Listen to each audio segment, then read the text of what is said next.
mchungaji Amani Masisi na tokea kanisa la TNG Wordlight Church, nuru ya ulimwengu. Tuko pale Umwa, karibu kabisa na mji wa kiserikali. Bwana Yesu asifiwe sana.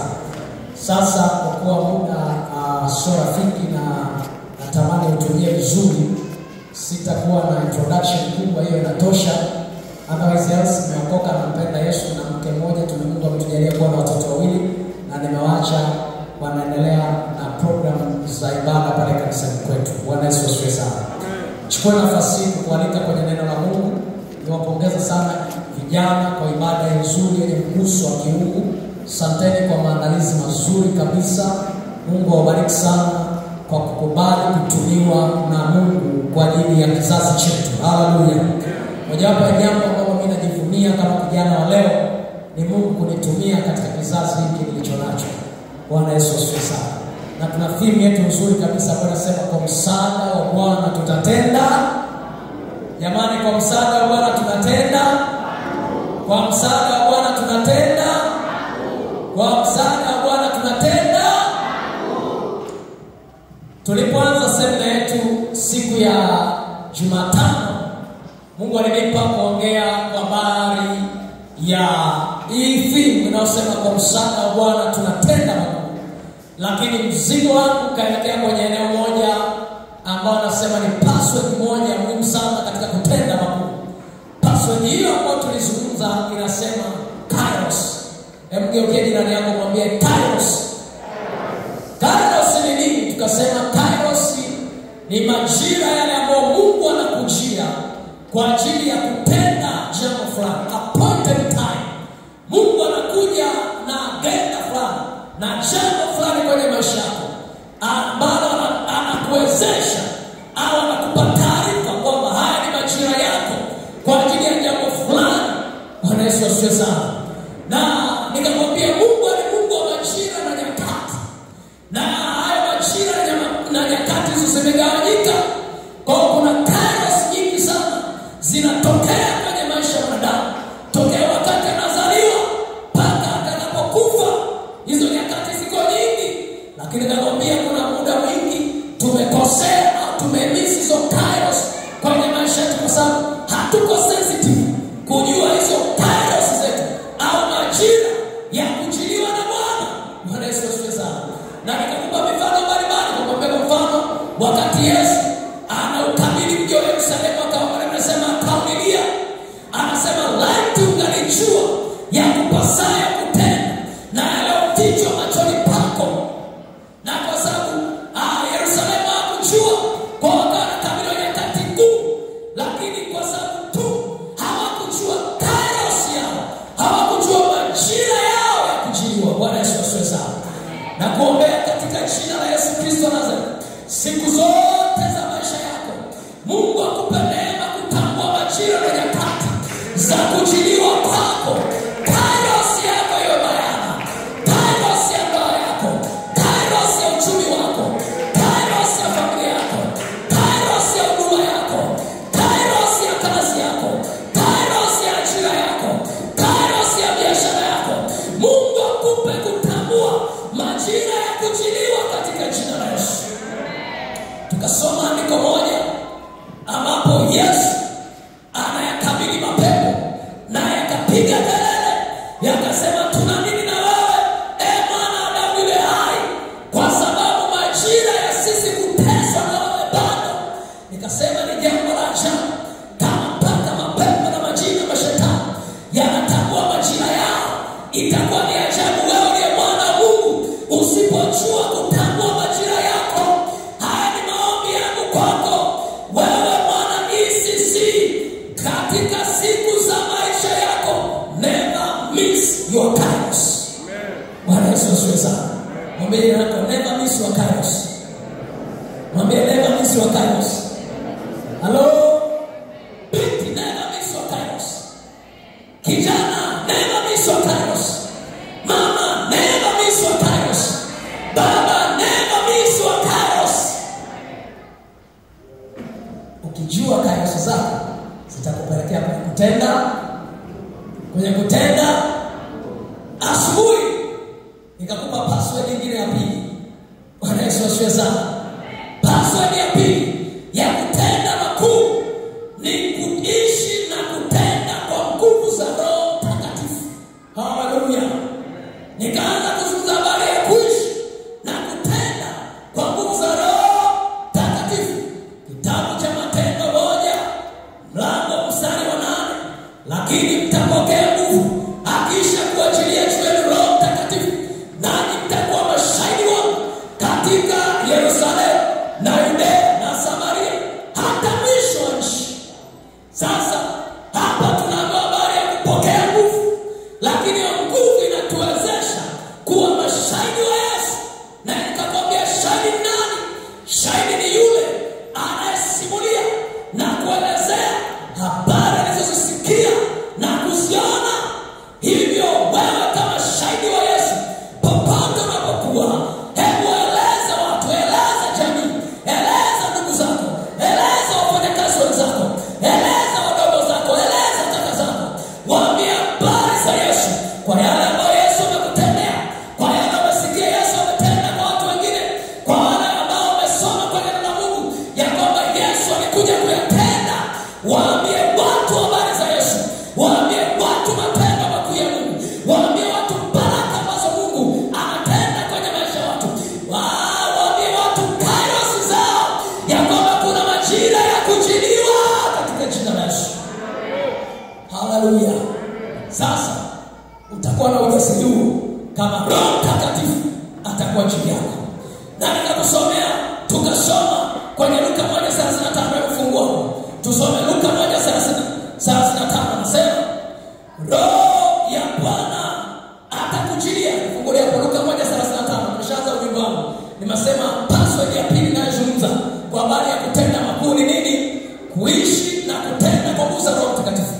Anasema Luka 1:35, Roho ya Bwana atakujilia juu yako, na nguvu za Mungu zitakufunika. Kitakachozaliwa kitakuwa ni kitakatifu. Kwa Roho Bwana anapokuja, Roho Mtakatifu anapokuja juu ya muumini kama wewe, anapokuja juu ya kijana kama wewe, anapokuja juu ya mhubiri kama mimi, sitakuwa mhubiri wa kawaida, hautakuwa kijana wa kawaida, hautakuwa mama wa kawaida. Akija juu yako, kila kitakachozaliwa kitakuwa ni kitakatifu, kwa sababu Roho Bwana amekuja juu yako na nguvu za Mungu aliye juu zimekufunika. Ni maombi yangu kwenye wiki hii, weka mkazo, kuwa na shauku, kuwa na kiu. Roho Bwana wa juu yako na nguvu za Mungu zikufunike, ili kila kitakachozaliwa kiwe ni kitakatifu. Bwana Yesu asifiwe sana. Jina la Yesu libarikiwe. Haleluya. Mambo gani yanazaliwa kwenye maisha yako? Halo? Kuna mwingine ukikaa tu na watu kidogo unazaliwa uongo. Kaa tu kidogo, mkutana na rafiki zako dakika 5 dakika 10, mkipiga story pale kidogo, ushatumbukiza uongo pale. Halo? Bwana asifiwe sana. Mwingine ukikaa tu kidogo kwenye jamii ya watu, umechonganisha watu, umegombanisha watu. Ukikaa tu kidogo eneo fulani, ugomvi. Ukikaa tu kidogo, fitina, husuda, changamoto kibao. Kinazaliwa nini kwenye maisha yako? Nguvu ya Mungu ikiwa juu yako, Roho Mtakatifu atakujilia, kila kitakachozaliwa kitakuwa ni kitakatifu. Hayo ndio makusudi ya Mungu, hayo ndio mapenzi ya Mungu, hayo ndio mashauri ya Bwana. Chochote kitakachozaliwa kwenye maisha yako kuanzia leo kiwe kitakatifu. Pasiwe na mawaa, pasiwe na makunyanzi, pasiwe na matukano, pasiwe na usuda, pasiwe na fitina, pasiwe na magomvi, pasiwe na chochote kilicho kiovu. Chochote kitakachozaliwa kiwe kitakatifu. Wamejirani kuzalisha mambo matakatifu. Geukie usoni, mwambie zalisha mambo matakatifu. Mwambie zalisha mambo matakatifu. Halo? Bwana Yesu asifiwe sana. Sasa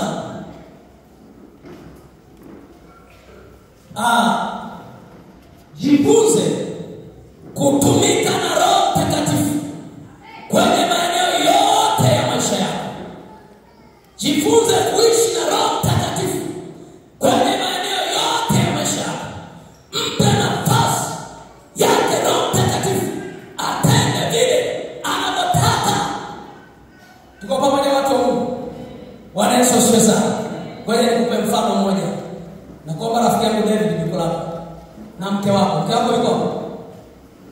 Mke wa David bwana.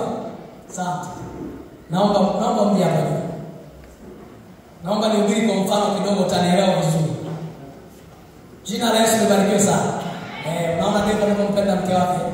Shika mkono kabisa. So mkono bega kabisa.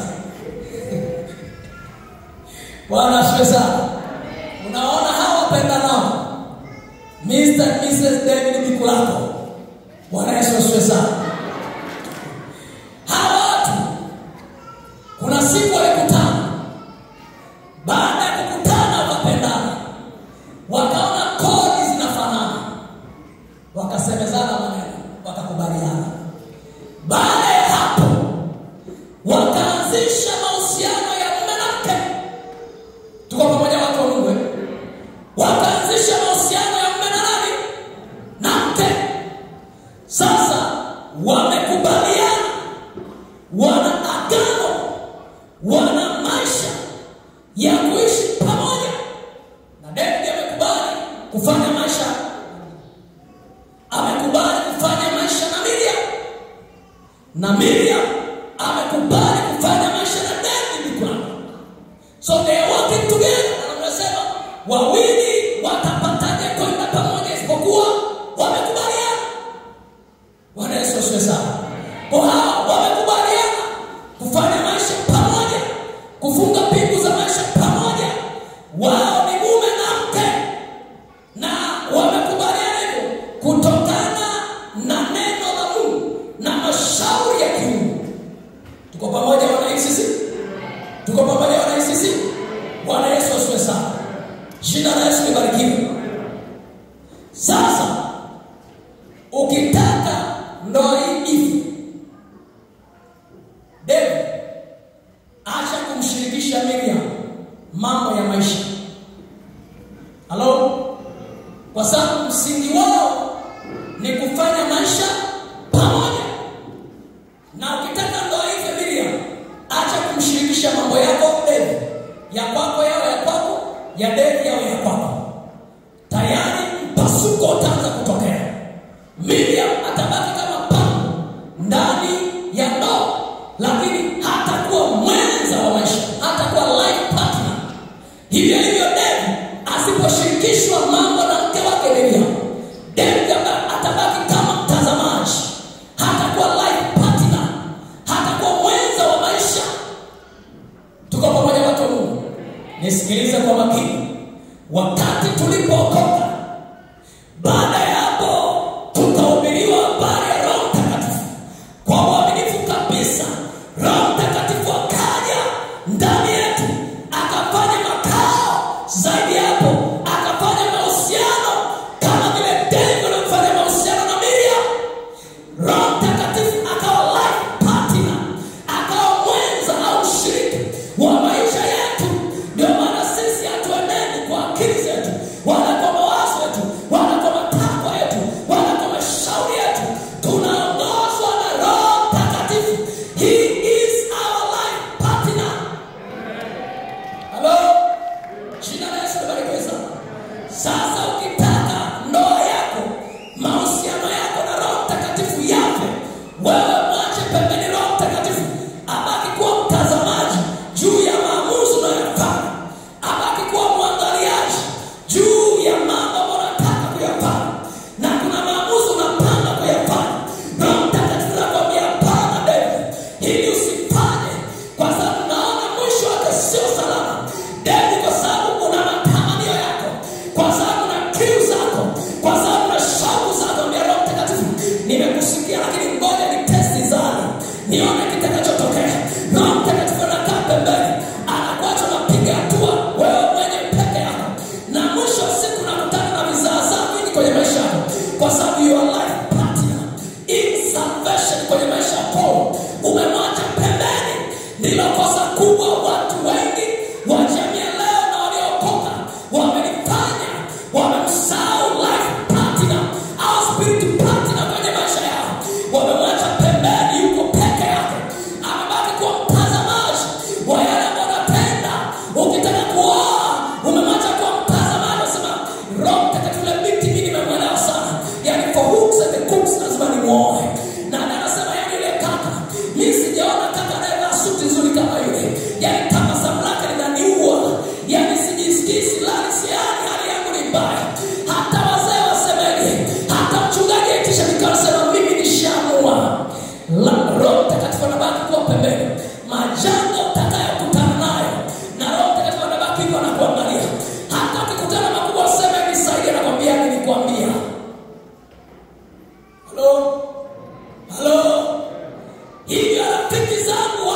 sisi.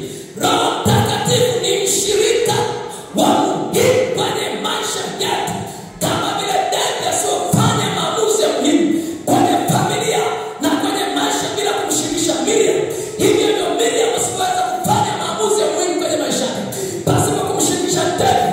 Na mimi nakupa shauri katika jina la Bwana wa jeshi, usimwache Roho Mtakatifu akawa mtazamaji kwenye maisha yako. Usimwache Roho Mtakatifu asiwe na maamuzi yote kwenye maisha yako.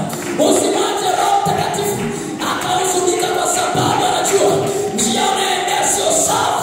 Mpe nafasi Roho Mtakatifu. Mwambie twende pamoja. Mwambie twende kazini pamoja. Mwambie twende kwenye biashara pamoja. Mwambie kwenye ndoa twende pamoja. Mwambie kwenye uchumba twende pamoja. Popote mwambie Yesu, Roho Mtakatifu nakutaka. You are my life partner. Leo nakwambia katika jina la Yesu, katika siku zote za maisha yako ambayo Yesu amekupa kuishi hapa duniani, never miss your important life partner. Jina la Yesu libarikiwe sana. Haleluya. Haleluya. Haleluya. Ndio kumjua maelewa. Mwambie unaelewa. Mwambie life partner wako wa kwanza ni nani? Hello. Mwambie anapaswa kwa Roho Mtakatifu. Mwambie anapaswa kwa Roho Mtakatifu. Mwambie acha janja. Acha kona. Acha ujuaji. Tulia. Uongozwe na Roho Mtakatifu. Haleluya. Mwambie wajanja sana. Bila darasa ndio machozo kutoka mpaka Kamasi. Ukitoka tu mlango wa kanisa, janja zimeanza. Hello. Mwana sweza. Kona zimeanza kama ile igizo lile. Simnakumbuka ile igizo? Baba mchungaji niombe nipate gari. Gari limepatikana. Baada ya hapo janja zikaanza. Sasa wewe usio na hizo janja kwa jina la Yesu. Mwambie mwenzako usio na hizo janja. Haleluya. Sasa nataka tuzungumze maeneo kadhaa ambayo Roho Mtakatifu anafanyika kama life partner kwenye maisha yetu. Maeneo kadhaa ya muhimu ambayo Roho Mtakatifu anafanyika kama life partner kwenye maisha yetu. Namba moja, yeye anaitwa Roho Bwana. Haleluya. Roho Bwana nipeleke kwenye kitabu cha Matendo 4:18.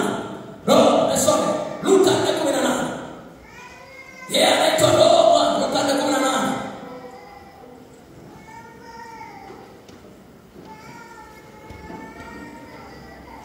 Una project unaweza kunisaidia kwa haraka? Asante sana. Anasema Roho Bwana yu juu yangu, kwa maana amenitia mafuta nihubiri maskini habari njema. Amenituma kuwatangazia wafungwa kufunguliwa kwao, na vipofu kupata kuona tena, na kutangaza mwaka wa Bwana uliokubaliwa.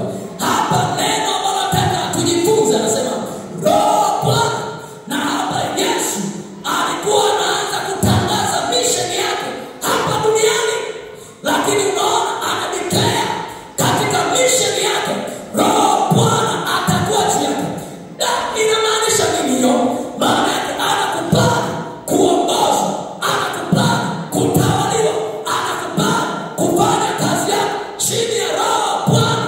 Maana yake Roho Bwana ni mtawala, Roho Bwana ni mmiliki. He is the master of our life. Mchana leo nataka nikupe shauri, kubali Roho Bwana katika maisha yako kama life partner wako. Awe mtawala wa maisha yako. Awe mtawala wa maisha yako. Kubali akuongoze, kubali akushauri, kubali akupe maongozi, akupe hekima, akubali aongoze hatua zako. Yeye ni mtawala wa maisha yetu. Bwana Yesu asifiwe sana. Utasoma tena kwenye Samueli wa kwanza 16. Utasoma kwenye Isaya 41:1-9, Wakorintho wa pili 3:17. Huyo Roho Bwana anatawala kwa sababu yeye ni Roho Bwana. Ana uwezo kutawala maisha yetu. Ana uwezo wa kuwa master, ana uwezo.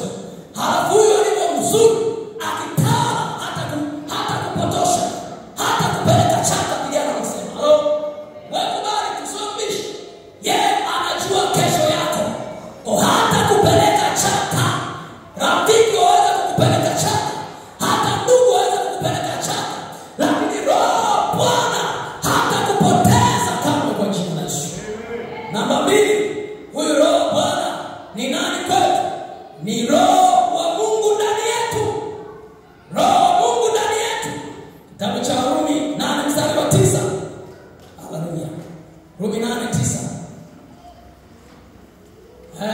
Weza kufungulia Warumi 8:9.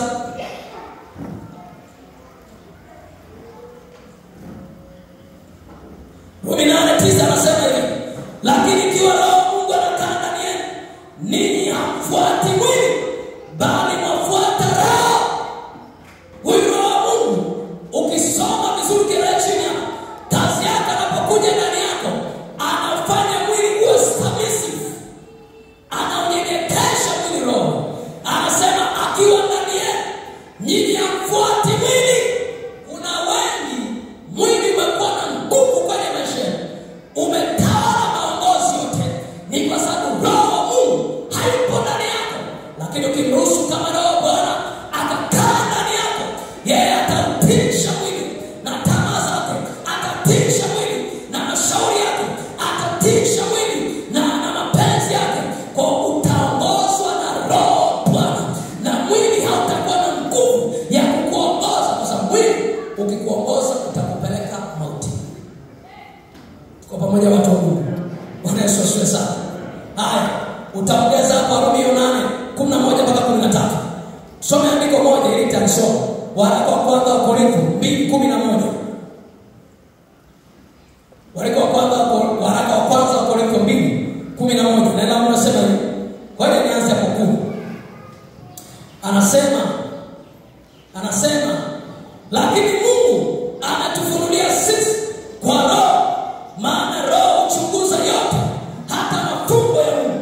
Maana ni nani katika binadamu ajuaye mambo ya binadamu ila roho ya binadamu iliyo ndani yake? Vivyo hivyo na mambo ya Mungu hakuna anayefahamu ila Roho ya Mungu. Halo? Ukitaka kupata siri za Mungu, ruhusu Roho akae. Kwa sababu anasema hakuna mtu ayafahamu mambo yaliyo ndani ya moyo wa mwanadamu ila Roho iliyo ndani yake. Hivyo hakuna mtu ayafahamu mambo yaliyo kwa Mungu isipokuwa Roho ya Mungu mwenyewe. Kwa huyo Roho wa Mungu hutufunulia yaliyo ya Mungu. Kwa ukitaka kuyapata yaliyo ya Mungu, ukitaka kuzijua siri za Mungu, ukitaka kukutana na yaliyo ya Mungu, kubali Roho wa Mungu awe life partner kwako. Haleluya. Jina la Yesu libarikiwe sana. Namba 3, Roho wa uweza. Isaya 11:2. Utaona nazungumza Roho wa jamani. Roho wa uweza. Roho wa uweza anakuja ili kutuwezesha kutenda mambo yale ambayo kibinadamu hatuwezi kutenda. Kuna mambo hata ufanye uwezi. Tuko pamoja jamani? Kama binadamu wenye mpaka, tunaozaliwa na uwezo ambao uko limited, hautaweza kutenda. Unamhitaji Roho wa uweza akutendee, awe pamoja na wewe pale ambapo umekwama. Elimu yako haiwezi kukufikisha, ujuzi wako hauwezi kukupa majibu, wala pesa zako haziwezi kukupa hicho unachohitaji. Najua unaweza ukaugua ugonjwa, ukaa na hela za kwenda hospitali zote, lakini usipone. Anahitajika Roho wa uweza ashuke pale, akuponye, akuinue katika jina la Yesu. Unaweza kuwa na tabu fulani kwenye maisha yako, connection zote ulizonazo zikafeli, zikashindikana. Unahitaji Roho wa uweza ashuke, aje na connection zake zilete matokeo yale ambayo unayataka kwenye maisha yako. Hivyo mwachilie Roho wa uweza awe partner kwenye maisha yako. Atakapoona kuna jambo haliko sawa, una struggle, unahangaika, mambo yamekwama, mambo hayaeleweki, nataka nikwambie, sisi hatukati tamaa. Sisi hatuachi mambo yakaharibika, wala hatukubali kufa kabla ya wakati, wala hatukubali usawa wetu kupotea, wala hatukubali kanisa kuharibiwa na shetani. Maana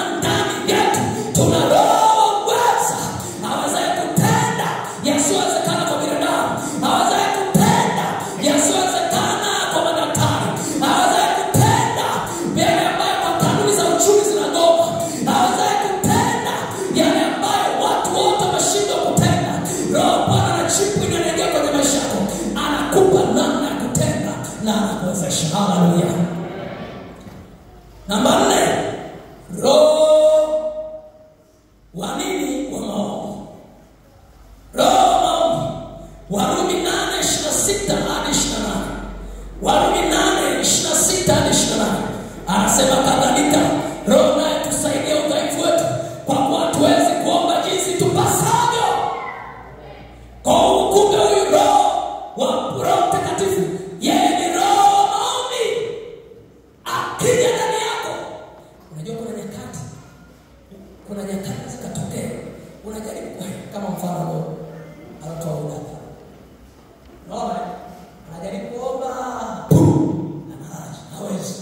Hayamkakamua. Akija Roho wa maombi akamwatamia, akashuka na kwambia anaweza kaingia kiu ya kuomba na nguvu ya kuomba. Anawisha na piga sana kwanza, bado yuko piga sana, pili bado yuko na piga nini? Roho wa maombi. Kwa ukiona maombi yanaweza kukauka, mwambie Bwana achilia roho wa maombi.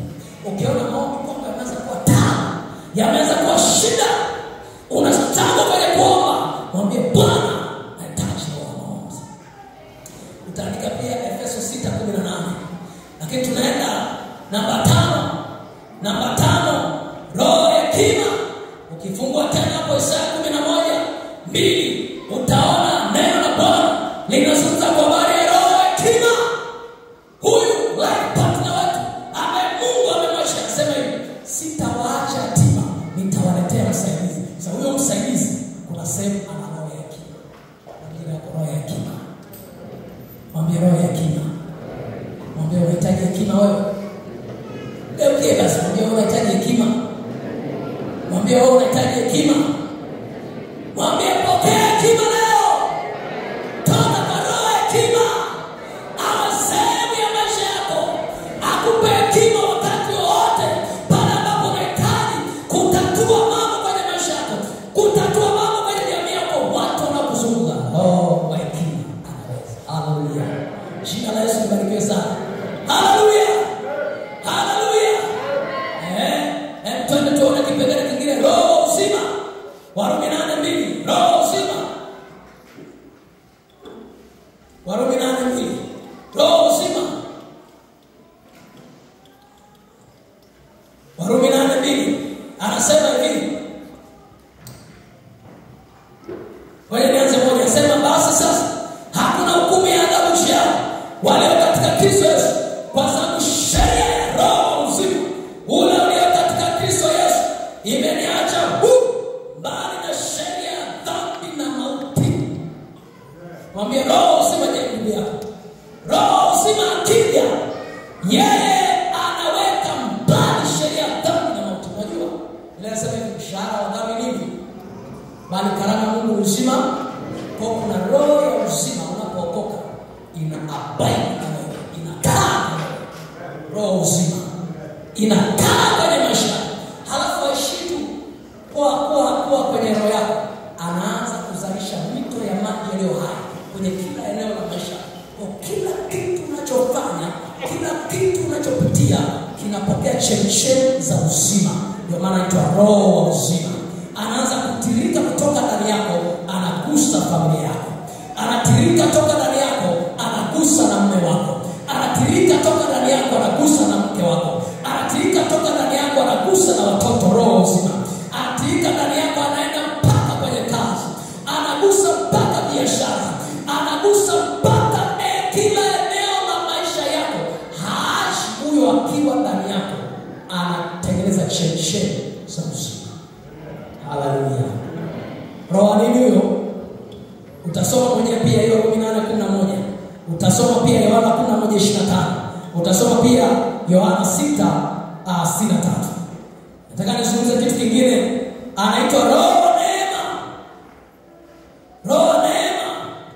Zakaria 12:10. Sikiliza nikwambie, tumeokolewa kwa neema, wala si kwa mapenzi yetu wala kwa nguvu zetu. Neema inakupa kile ambacho hukustahili. Tulistahili, hatukustahili kupata wokovu, hatukustahili ukombozi, hatukustahili baraka zinazotoka kwa sababu ya dhambi, kwa sababu tulikuwa wenye dhambi. Hukumu ya dhambi ilikuwa juu yetu, lakini kwa neema Mungu akamtuma Yesu Kristo kuja kutuokoa. Kwa anakuja kama roho wa neema. Na kuombea katika jina la Yesu, yale yote ambayo yanazuiliwa kwenye maisha yako kwa sababu kama binadamu ya kukosa haki ya kuyapokea, roho ya neema inapokuja juu yako itakuwezesha kupokea kila kitu kutoka mbinguni, kwa sababu neema inakustahilisha. Nasema neema inakustahilisha. Nasema neema ikustahilishe. Neema ikustahilishe. Roho neema kupe kibali hata pale ambapo ustahili kupokea hicho kibali. Roho neema kukatisha na wakuu. Roho neema kupe baraka. Roho neema kufanya kwa mwenye haki. Roho neema kuinue. Roho neema anatangaza msamaha kwenye maisha yetu. Roho neema anatangaza msaada wa kiungu. Roho neema anatangaza kuheshimishwa. Roho neema anatangaza mambo makuu kwenye maisha yetu. Ndio maana pale ambapo kama binadamu hatuwezi kutenda makuu, tukasoma neno la Mungu linatuambia kwa msaada wa Mungu tutatenda makuu. Tutatendaje makuu? Roho wa neema kutuwezesha kutenda makuu yuko juu yetu. Haleluya. Anaitwa roho wa kweli. Yohana 16:13. Roho wa kweli, yeye ndiye utupa kufanya mambo ya kweli kwenye maisha yetu. Tunaachana na anasa zote na tabu na masumbufu na mambo yote ya dunia. Kona yeye ni roho wa kweli, hutufundisha kweli yote. Sema kweli. Sema kweli. Mwambie mwenzako penda kweli ya Mungu. Penda neno la Mungu. Bwana Yesu asifiwe sana. Kwa utasoma Yohana 16:13, Yohana 14:13. Huyu ni roho wa kweli. Lakini pia huyu anaitwa roho wa nguvu. Mwambie na roho wa nguvu. Mwambie roho wa nguvu.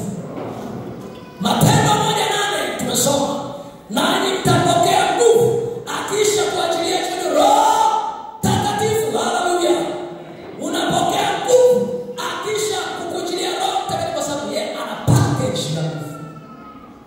Wakorintho wa kwanza tasoma hilo.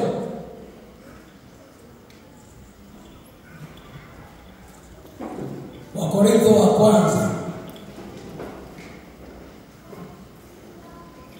mstari wa Wakorintho wa kwanza mstari wa 4 na wa 5.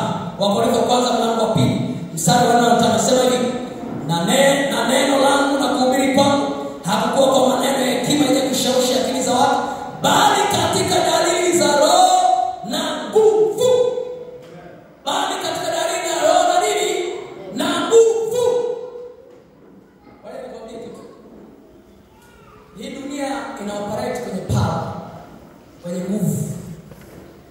Kama wewe ni dhaifu au na spiritual power au na nguvu za roho, utaishi maisha ya chini ya viwango ambao Mungu amekusudia.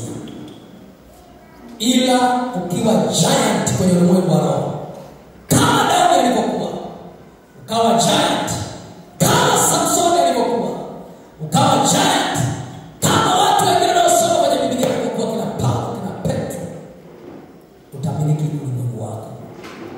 Nasema utamiliki ulimwengu wako. Utatenda makuu. Utakuwa na matokeo yanayoshikika. Utakuwa na matokeo yanayoonekana. Lakini lazima kubali roho wa nguvu au juu ya maisha yako. Tusome kitabu cha Isaya 40:29 na Efeso 6 mstari wa 9. Lakini mwisho naweza Bwana Yesu asifiwe sana. Nimekutajia ngapi hizo? 9 Nataka nikupe 10 zitakutosha leo. Ingine inaitwa roho wa mafunuo. Kumbukumbu 29:29. Hebu tusome hapo. Na Efeso 1:17.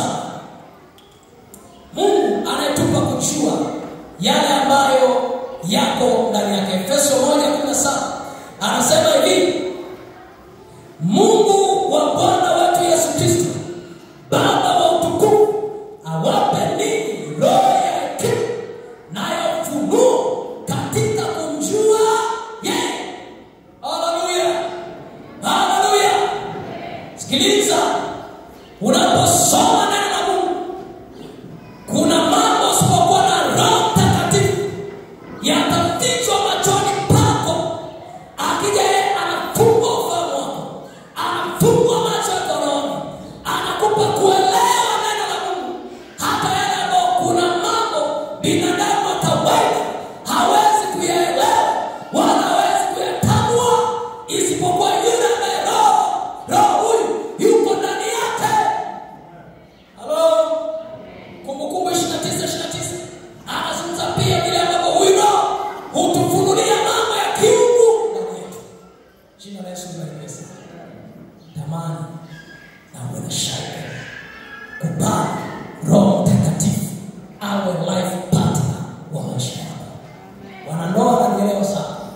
Ukitaka ukosana na mwenzi wako au mtazamaji tu, na baada ya muda utashangaa unaitwa mahakamani kupewa talaka kwa sababu hukukubali mume afanye majukumu yake kwenye ndoa yako, au kukubali mke afanye majukumu yake kwenye ndoa yako.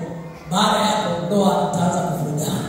Nimetoa mfano hapa nikaonyesha David lako na mke wake Miriam. David akikataa mke wake kufanya majukumu kama mke, akutende kama mke wako, ukianza kumweka kwa mtazamaji, hiyo ndoa itakuwa matatani. Hivyo kwa mke wako akitaka kumweka David pembeni au mtazamaji, ndoa itakuwa na shida. Kuna watu wengi mahusiano na Roho Mtakatifu yana shida, na leo tunaenda kumwambia Mungu atusaidie yarejeshe mahusiano kwa Mungu anayetaka kati yetu na Roho Mtakatifu. Roho Bwana sio mtazamaji au mtendaji. Haleluya. Roho Bwana kuongoze. Roho Bwana wa Mungu kwako. Roho Bwana awe roho kweli. Roho Bwana wa roho maombi. Roho Bwana wa roho hekima. Na mimi nakuombea katika jina la Yesu. Nasema pokea Roho Bwana kwenye maisha yako. Bwana kuongoze kuanzia leo. Nasema pokea Roho Mungu kwenye maisha yako. Sema amen kubwa. Nasema pokea Roho Mungu kwenye maisha yako. Nasema pokea kwa jina la Yesu. Nasema pokea Roho uweza maradufu katika jina la Yesu. Ukatende yale ambayo dunia haiwezi kutenda. Ukatende yale ambayo ulishindwa mwaka jana. Ukatende ulioshindwa wiki iliyopita. Ukatende yaliyoshindikana kwenye familia.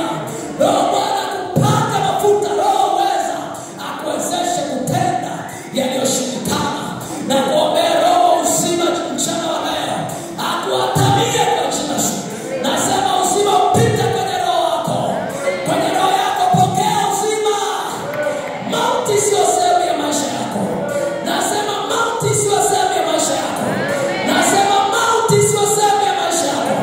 Achilie chemchem za maji yaliyo hai kwenye kila eneo la maisha yako. Pasiwe na mauti tena. Kwenye biashara kuna mauti. Kwenye ndoa pasiwe na mauti. Kwenye kazi pasiwe na mauti. Kila eneo lipokee uzima, maana yeye anaitwa Roho wa uzima. Na kuombea upokee Roho neema katika jina la Yesu. Mimi ndo nakuombea hivyo. I'm making a prophetic declaration. Sasa kama unasubiri maombi hapa juu ndio inatoka hivyo. Haleluya. Nasema pokea Roho neema. Nasema pokea Roho neema. Akujalie yale ambayo hastahili. Akustahilishe katika jina la Yesu. Binti ustahilishwa kupata ndoa njema. Kijana ustahilishwa kupata ndoa njema. Kanisa ustahilishwa kupata baraka. Ustahilishwa kupata ushindi. Hata kama watu wanakuona ni dhaifu, nasema Roho neema kija juu yako, utastahilishwa kupata nguvu. Hautakuwa dhaifu tena. Haleluya.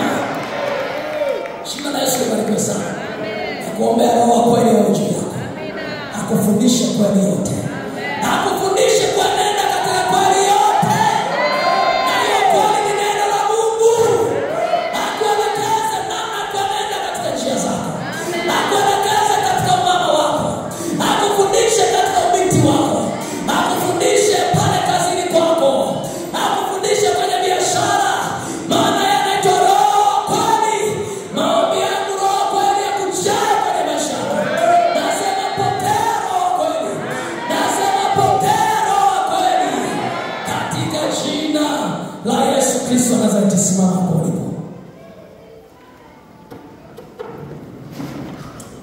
Inua mkono wako moja juu.